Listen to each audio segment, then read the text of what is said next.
হেই everyone, কেমন আছে সবাই? আমি সুমি চলে এসেছি নতুন একটা ভিডিও নিয়ে। হাতটা এত ব্যথা করছে আমার পুরো শিরাটা পুরো ফুলে যন্ত্রণা করছে।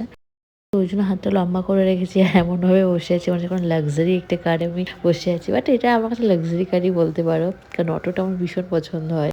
আমার যদি কখনো নিজের ভীষণ টাকা পয়সা হয় তখন আমি একটা অটো কিনে রাখবো। আমার অটো চড়তে ভীষণ ভালো লাগে। আর এখানে 7টা বাজতে গেল, এখনো পর্যন্ত সন্ধ্যা হয়নি।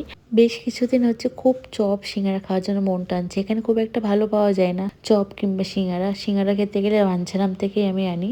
ওখানে মানে খুবই সুন্দর পাওয়া যায়। আরেকটা বাঙালি দোকান আছে, সেখানে মোটামুটি পাওয়া যায়। তো বাবা যেহেতু একদম বাড়ির কাছে এসে ফোনটা করেছিল যে কিছু খাবে কি না, তাই বললাম সিঙ্গারা আনো একটা রাজস্থানি দোকান থেকে, মোটামুটি হয়তো ভালো পাওয়া যাবে এরকম ভেবে। বাট সিঙ্গারাটা যখন আনলো, বাবাই বললো আমাকে একটু চাট বানিয়ে দাও। বাবাই তো চাটটা ভালোই খেয়েছে, কারণ চাটের মধ্যে অনেক কিছুই পড়ে, দই টই পড়ে, মশলা পড়ে, ভালোই খেয়েছে বাবাই।